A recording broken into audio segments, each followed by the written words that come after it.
అనంత కరుణామయుడు అపార కృపాశీలుడైన అల్లాహ పేరుతో ప్రారంభిస్తున్నాను. సూరే అర్రహమాన్ 17వ వివరణ 1వ రుక్కు.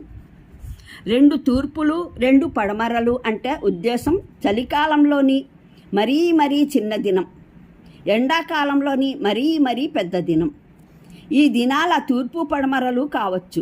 మరి భూగోళం 2 అర్ధగోళాల భూమధ్య రేఖకు ఉత్తరాన దక్షిణాన ఉన్న అర్ధగోళాల తూర్పు పడమరలు కావచ్చు. చలికాలంలోని అన్నింటికన్నా చిన్న దినాన సూర్యుడు చాలా చిన్నదైన కోణంలో ఉదయిస్తుంది, అస్తమిస్తుంది. దీనికి భిన్నంగా వేసవిలో అన్నింటికన్నా పెద్ద దినాన అది అతిపెద్ద కోణంలో పొడిచి గ్రుంకుతుంది. ఈ రెంటి మధ్య ప్రతిరోజు ఉదయస్థానం అస్తమయస్థానం విభిన్నంగా మారుతూ ఉంటుంది. ఈ స్థితికి దివ్యఖురాన్లో మరో చోట తూర్పుల పడమరల ప్రభువు 70 అల్మారిజ్ 40వ ఆయత్ అన్న పదాలు ప్రయోగించబడ్డాయి. అదేవిధంగా భూమి ఒక అర్ధగోళంలో సూర్యుడు ఉదయిస్తున్నప్పుడు అదే సమయాన మరో అర్ధగోళంలో అది అస్తమిస్తూ ఉంటుంది. ఈ విధంగా కూడా భూమికి 2 తూర్పులు 2 పడమరలు అయిపోతాయి. అల్లాహను ఈ 2 తూర్పులు 2 పడమరలకు ప్రభువు అని అనడంలో ఎన్నో అర్థాలు ఉన్నాయి. ఒకటి, ఆయన ఆదేశం మేరకే సంవత్సరం పొడుగుతా ఉదయస్తమాయాలలో నిరంతరం మార్పులు జరిగే ఈ వ్యవస్థ నిలకడగా ఉంది. రెండవది, భూమి సూర్యుడు రెంటి స్వామి పాలకుడు ఆయనే. అలా కాక రెంటికి వేరువేరు ప్రభువులు అయినట్లయితే భూమికి ఈ సూర్యుని ఉదయస్తమయాల నియమబద్ధ వ్యవస్థ ఎలా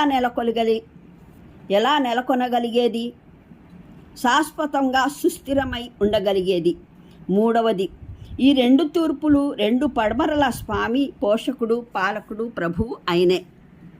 వాటి మధ్యన నివసించే సృష్టిరాశులు ఆయనకే చెందినవి. ఆయనే వాటిని పోషిస్తున్నాడు.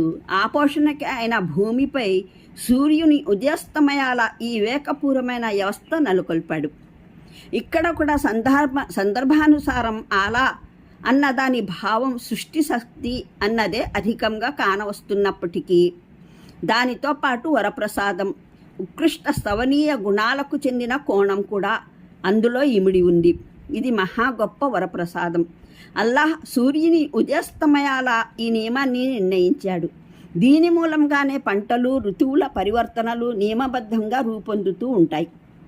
దానివల్ల మానవులు జంతువులు వృక్షరాశులు అన్నింటికీ చెందిన అనేక ఔచితీ అవసరాలు ముడిపడి ఉన్నాయి. అదేవిధంగా పరమప్రభు కారుణ్యం పోషణాగుణం వివేచనల వల్లనే ఆయన ఏ సృష్టి రాశులనైతే నేలపైన పుట్టించాడో వాటి ఆవశ్యకతల్ని దృష్టిలో పెట్టుకొని తన సృష్టి మహిమ చేత ఈ ఏర్పాట్లు చేసి పెట్టాడు. వివరణకు చూడండి ఖురాన్ అవగాహనం సంపుటి 5 25 అల్ఫుర్ఖాన్ పాదసూచిక 68.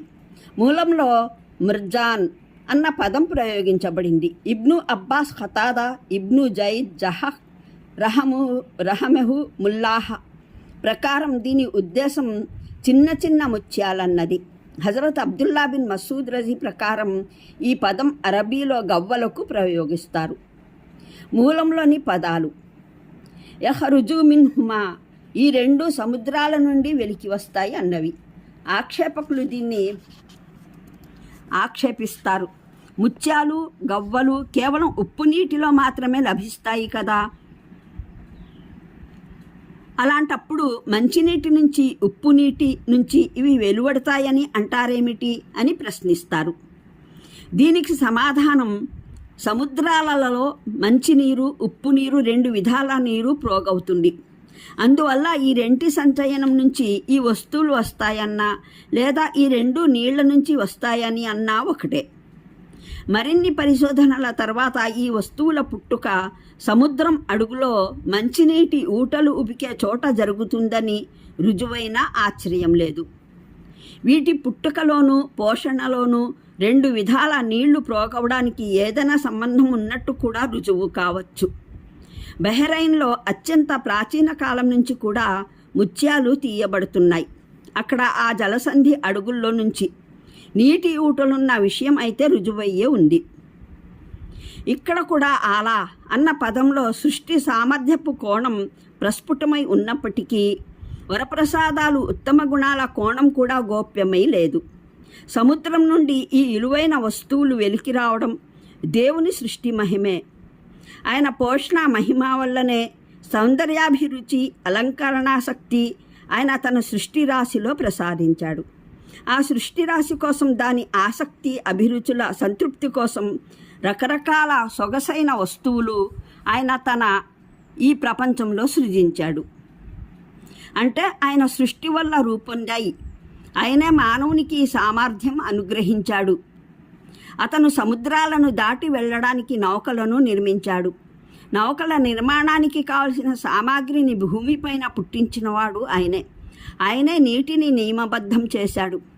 ఈ నియమాల మూలంగా అగ్రహోదగ్రమైన సముద్రాలపైన కొండల్లాంటి నౌకలు పయనించడం సాధ్యమైంది. ఇక్కడ ఆలాలో వరప్రసాదం ఆయన మహోపకార కోణం ప్రస్ఫుటమై ఉంది. కానీ పైన పేర్కొన్న వివరణ వల్ల సృష్టి మహిమ, ఉత్కృష్ట గుణాల కోణం కూడా ఇందులో ఇమిడి ఉందన్న విషయం విసిద్ధమైపోతుంది.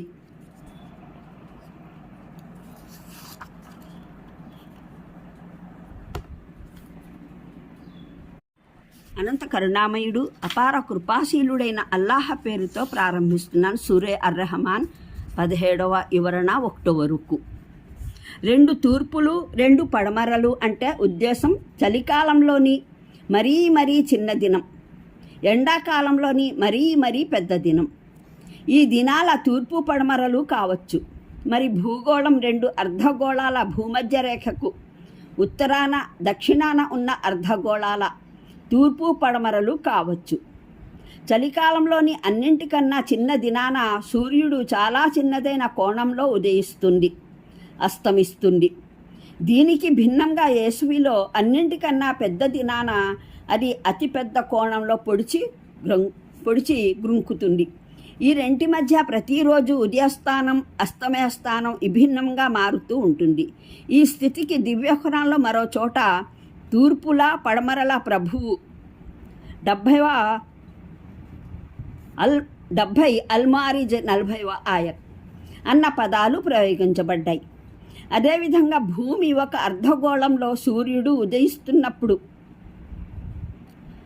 అదే సమయాన మరో అర్ధగోళంలో అది అస్తమిస్తూ ఉంటుంది. ఈ విధంగా కూడా భూమికి 2 తూర్పులు 2 పడమరలు అయిపోతాయి. అల్లాహను ఈ 2 తూర్పులు 2 పడమరలకు ప్రభువు అని అనడంలో ఎన్నో అర్థాలు ఉన్నాయి. ఒకటి, ఆయన ఆదేశం మేరకే సంవత్సరం పొడుగుతా ఉదయస్తమాయాలలో నిరంతరం మార్పులు జరిగే ఈ వ్యవస్థ నిలకడగా ఉంది. రెండవది, భూమి సూర్యుడు రెంటి స్వామి పాలకుడు ఆయనే.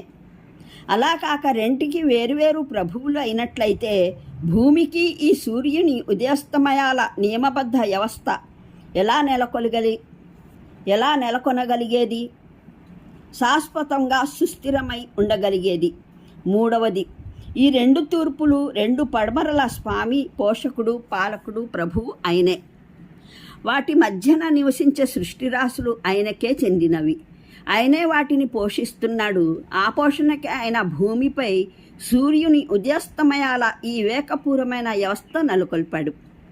ఇక్కడ కూడా సందర్భానుసారం ఆలా అన్న దాని భావం సృష్టి శక్తి అన్నదే అధికంగా కానవస్తున్నప్పటికీ దానితో పాటు వరప్రసాదం, ఉత్కృష్ట స్తవనీయ గుణాలకు చెందిన కోణం కూడా అందులో ఇమిడి ఉంది.